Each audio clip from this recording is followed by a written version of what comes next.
फिर आप सभी का आपके अपने YouTube चैनल PS क्लासेस पर। तो दोस्तों, आज के इस वीडियो लेक्चर में हम पढ़ेंगे विद्युत अपघटे क्या होते हैं। साथ ही साथ वीडियो लेक्चर में बच्चों हम पढ़ेंगे प्रबल विद्युत अपघटे तथा दुर्बल विद्युत अपघटे क्या होते हैं। स्टूडेंट, आपको बताता चलूँ, आपके बोर्ड एग्जाम की दृष्टि से प्रबल विद्युत अपघटे और दुर्बल विद्युत अपघटे दोनों ही टॉपिक आपके लिए मोस्ट इंपॉर्टेंट हैं। बच्चे, इस टॉपिक को आपसे क्वेश्चन 2 नंबर में पूछा जाता है और कई बार पूछा भी गया है। क्वेश्चन बच्चे ऐसे पूछा जाएगा, ध्यान सुने, प्रबल विद्युत अपघटे तथा दुर्बल विद्युत अपघटे क्या होते हैं, उदाहरण सहित व्याख्या कीजिए। ठीक है, तो इसमें करना क्या होता है, आपको दोनों की डेफिनेशन बतानी होती है, साथ ही साथ इनके दो एग्जाम्पल आपको बताने होते हैं। तो बिल्कुल बारीकी से देखिए स्टूडेंट, वीडियो लेक्चर को पूरा देखिए और मैं आपको ये वीडियो लेक्चर देखने के बाद आपको विश्वास दिलाता हूँ कि 100% आप इस टॉपिक के हमेशा के लिए मास्टर हो जाओगे। इतना आसान तरीके से आपको मैं समझाने वाला हूँ।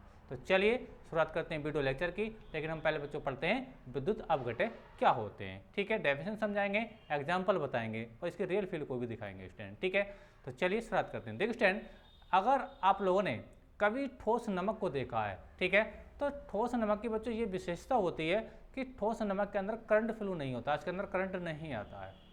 यानी कहने का मतलब ये, जैसे डेली वाला नमक होता है, सॉलिड अवस्था में जो नमक होता है बच्चे NaCl, उसके अंदर ठोस अवस्था में करंट नहीं आता है। परंतु उसी नमक को अगर हम पानी के अंदर घोल दें, उसी नमक को अगर हम पानी के अंदर घोल दें तो विलयन बनेगा नमक का, तो उस विलयन के अंदर बहुत अच्छा करंट आता है। बात समझ आई? चलिए मैं समझा रहा हूँ आप लोगों को। देखिए स्टैंड, मैं आपको बोल रहा हूँ कि मान लीजिए स्टैंड अपने पास क्या है, एक ठोस NaCl है। क्या है बच्चों, ये सोडियम क्लोराइड है, ठीक है, यानी नमक है, और ये बच्चों कौन में सॉलिड फॉर्म में, बच्चों क्या है, ये सॉलिड फॉर्म में है। बच्चे जब ये सॉलिड फॉर्म में होता है, ठीक है, नमक, ठीक है, तो इसके अंदर करंट नहीं आता। करंट नहीं आता तो बच्चों क्या होता है, ये नॉन कंडक्टर होता है। बच्चों क्या होता है, ये नॉन कंडक्टर होता है। नॉन कंडक्टर का मतलब ये क्या होता है बच्चों, विद्युत का अचालक होता है। परंतु बच्चों, अगर हम इसी नमक को किसी पानी, मतलब इसी नमक को अगर हम पानी के अंदर डिजोल्व कर दें, पानी के अंदर क्या करते हैं बच्चों, घोल देते हैं, ठीक है, अगर मैं इसी नमक को क्या करूं बच्चों, इसी नमक को अगर मैं इसके अंदर घोलता हूं, बात समझ आ रही है, तो नमक को घोलने पर होता क्या बच्चों, जैसे कि आप लोग जानते होंगे कि जब NaCl को जब हम वाटर के अंदर बच्चों डिजोल्व करते हैं तो इस टाइम तो हमें क्या प्राप्त होता है, हमें प्राप्त होता है बच्चों Na पॉजिटिव प्राप्त होता है और साथ में Cl नेगेटिव प्राप्त होता है। बात समझ में आ रही है आप लोगों को? तो बच्चों ये जो ठोस अवस्था में होता है, ठोस अवस्था में क्या होता है, ये अचालक होता है।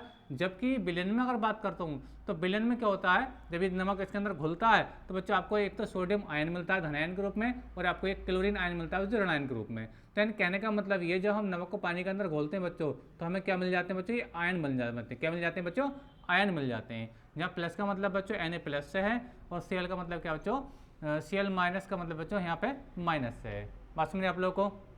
ठीक है, तो बच्चों जो ठोस अवस्था में जब ये नमक होता है तो ये जो आयन होते हैं बच्चों, एक दूसरे से बहुत स्ट्रांगली क्या होते हैं बच्चों, बॉन्डेड होते हैं, अर्थात गति करने के लिए फ्री नहीं होते हैं। ठीक है, लेकिन जैसे ही नमक को पानी के अंदर घोलते हैं तो बच्चों इसके आयन जो होते हैं फ्री हो जाते हैं, अर्थात जब नमक घुलता है तो इसके आयन गति करने के लिए क्या होते हैं बच्चों, फ्री हो जाते हैं, जिसकी वजह से क्या इसके अंदर करंट बहुत अच्छा आ जाता है। बस समझ में आ रही है आप लोगों को? तो बच्चों इसका जो विलयन होगा ये क्या बन जाएगा बच्चों, ये कंडक्टर होगा। क्या बच्चों होगा, कंडक्टर। क्या होगा बच्चों, ये कंडक्टर होगा, यानी विद्युत का चालक होगा। इसके अंदर करंट आएगा, किसकी वजह से आएगा, इसके आयनों की वजह से आएगा। जबकि इसमें करंट नहीं आएगा, सॉलिड फॉर्म में क्यों नहीं आएगा, क्योंकि इसके अंदर आयन जो होंगे गति करने के लिए फ्री नहीं होंगे। बात समझ में आप लोगों को? ठीक है, तो विद्युत अपघटन की जो डेफिनेशन है बच्चों वो ये है, विद्युत अपघटन की डेफिनेशन बच्चों ये है कि वे पदार्थ जिनके जलीय विलयन में, जिनके जलीय विलयन में, किस बच्चों, जलीय विलयन में विद्युत धारा का प्रवाह सरलता से या सुगमता से हो जाता है, क्या कहलाता है, विद्युत अपघटे कहलाते हैं। चलिए मैं इसको लिखकर समझा रहा हूँ, इसके एग्जाम्पल में आपको बताने वाला हूँ। तो पहले लिखेंगे विद्युत अपघटे की डेफिनेशन, तो लिखेंगे वे पदार्थ जिनके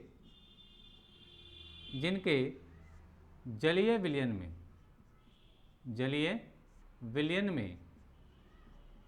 जिनके जलीय विलयन में विद्युत धारा का प्रवाह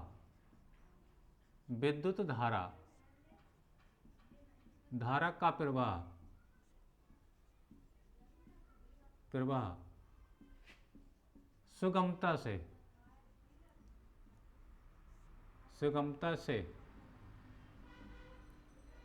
होता है या हो जाता है,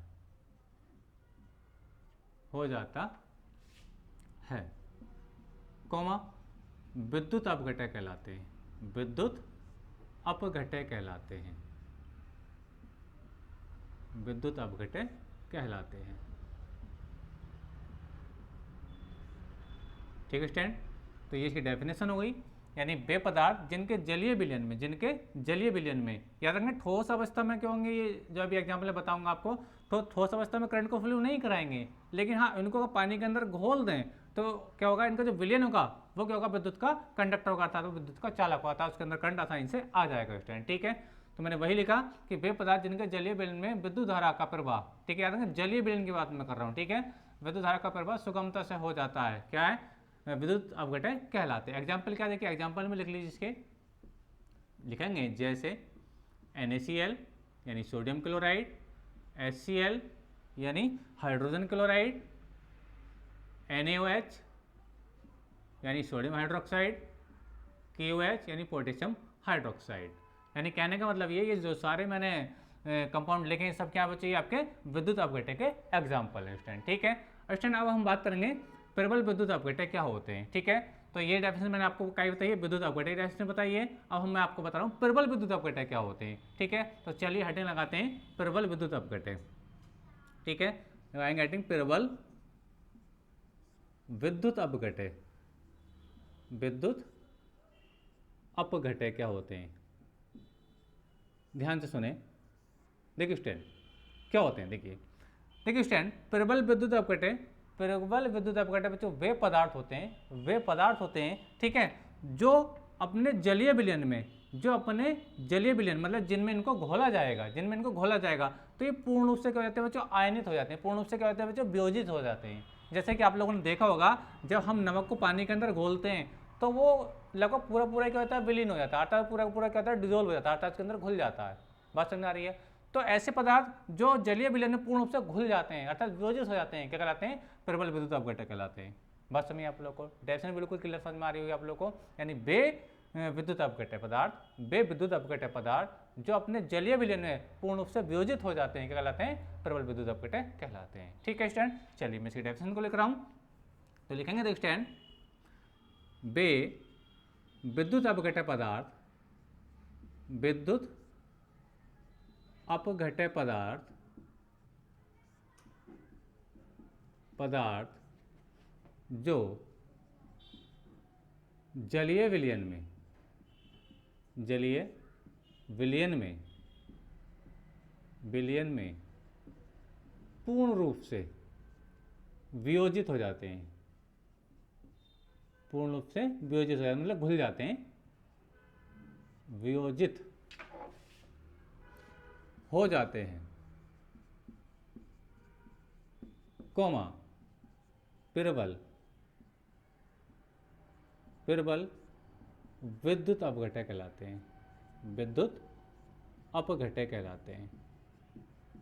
अपघट्य कहलाते हैं। ठीक है स्टूडेंट, जैसे इसके एग्जाम्पल अगर देखना चाहें तो इसके एग्जाम्पल मैं आपको बता रहा हूँ। जैसे मैंने आपको बताया NaCl, ये प्रबल विद्युत अपघट्य, नमक पानी के अंदर पूरा घुल जाता है। ठीक है, दूसरा आपका बच्चों HCl है, यानी हाइड्रोजन क्लोराइड, यही पूरा डिजोल्व होता है। ठीक है, आपका NaOH है, यही पूरे से डिजोल्व हो जाता है। स्टैंड याद रखना कि ये जो एग्जाम्पल मैंने आपको बताया बच्चों, ये किसके एग्जाम्पल बताए बच्चों, मैंने आप लोगों को बताएं प्रबल विद्युत अपघट्य के। ठीक है स्टैंड, अच्छा अब इसी टाइप से बच्चों हम बात करेंगे दुर्बल विद्युत अपघट्य क्या होते हैं। तो बच्चों दुर्बल विद्युत अपघट्य क्या होते हैं, तो प्रबल में क्या बात देखी गई, प्रबल विद्युत अपघट्य बच्चों वे पदार्थ होते हैं जिनको वाटर के अंदर घोलें तो पूरे घुल जाते हैं। बात समझ रही है आप लोगों को, लगभग पूर्ण रूप से घुल जाते हैं, तो क्या वो तो प्रबल विद्युत अपघट्य होते हैं। लेकिन बच्चों कुछ ऐसे भी विद्युत अपघट्य पदार्थ हैं जो जलीय विलयन में जब इनको घोला जाता है जल के अंदर तो ये पूर्ण रूप से वियोजित नहीं होते हैं, थोड़े बहुत घुलेंगे फिर वो बर्तन की तली पर नीचे बैठ जाते हैं। बात समझ में आ रही है आप लोगों को, तो ऐसे पदार्थ कहलाते हैं बच्चों दुर्बल विद्युत अपघट्य कहलाते हैं। तो डेफिनेशन क्या बनेगी, वे विद्युत अपघट्य पदार्थ जो किसी जलीय विलयन में बहुत कम वियोजित होते हैं, क्या कहलाते हैं बच्चों, दुर्बल विद्युत अपघट्य कहलाते हैं। ठीक है, तो चलिए इसकी डेफिनेशन को लिख रहा हूँ, फिर मैं इसके एग्जाम्पल को भी बताऊंगा। ठीक है, तो हेडिंग लगाएंगे देखिए स्टैंड, दुर्बल विद्युत अपघट्य, क्या लिखेंगे, दुर्बल, ठीक है, विद्युत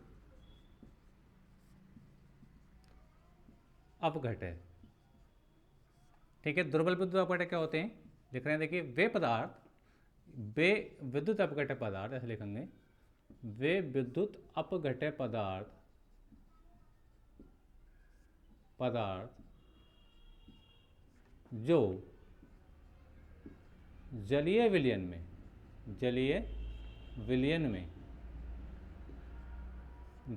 में बहुत कम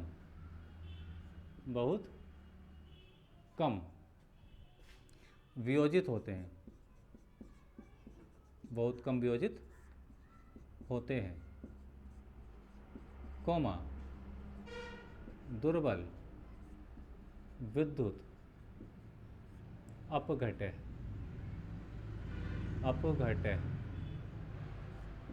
कहलाते हैं।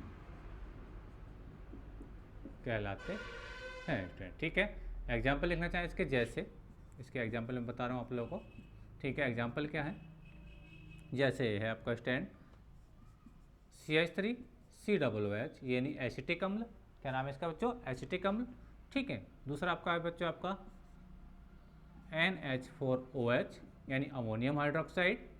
ठीक है, एग्जाम्पल याद रखें स्टूडेंट। ठीक है, और तीसरा एग्जाम्पल है बच्चों इसका HCN यानी हाइड्रोजन साइनाइड।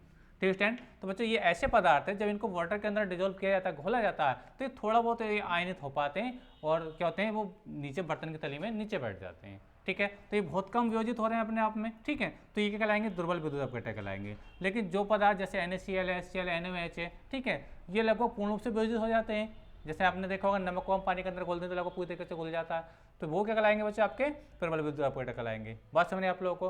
और इसकी जो विद्युत अपघट्य की डेफिनेशन है वो क्या है बच्चों, वे पदार्थ जिनके जलीय विलयन में विद्युत धारा का प्रवाह सुगमता से हो जाता है, क्या कहलाते हैं बच्चों, विद्युत अपघट्य कहलाते हैं। जैसे NaCl, HCl, NaOH या KOH और भी इसके एग्जाम्पल बहुत सारे हैं स्टूडेंट। ठीक है, बात समझे आप लोगों को। देखिए स्टूडेंट, इनके जलीय विलयन में क्या होता है बच्चों, विद्युत धारा प्रवाहित होने का जो मुख्य कारण होता है बच्चों, वो क्या होता है, वो होते हैं इनके आयन। क्या होते हैं बच्चों, आयन होते हैं। ठीक है बच्चों, जब ये पानी के अंदर डिजोल्व होते हैं, अर्थात घुलते हैं बच्चों, ठीक है, तो इनके आयन गति करने के लिए क्या होते हैं बच्चों, फ्री हो जाते हैं, जिसकी वजह से विलयन में क्या आता है बच्चों, करंट आता है। लेकिन अगर हम सॉलिड की अगर बात करें तो सॉलिड फॉर्म में क्या होता है, ये जो Na+Cl- थे बच्चों, ये क्या होते हैं, बहुत मजबूती के साथ बंधे हुए होते हैं।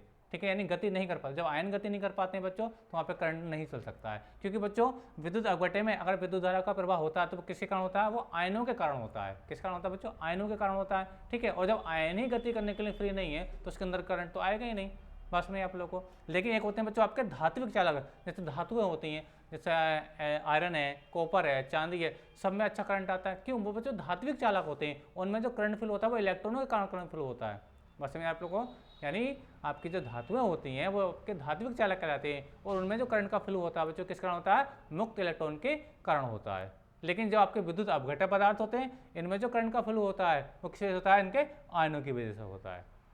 ठीक है स्टूडेंट, तो उम्मीद करता हूँ कि तीनों टॉपिक बच्चों आपको अच्छे समझ में आ गए होंगे। अब आप इसके स्क्रीनशॉट लेकर अपने डेफिनेशन को अपने नोट्स में कॉपी कर लीजिए। मिलेंगे नेक्स्ट वीडियो में, तब तक के लिए धन्यवाद। वीडियो कैसा लगा कमेंट करके जरूर बताइए। मिलेंगे नेक्स्ट वीडियो में, तब तक के लिए धन्यवाद। Best of luck.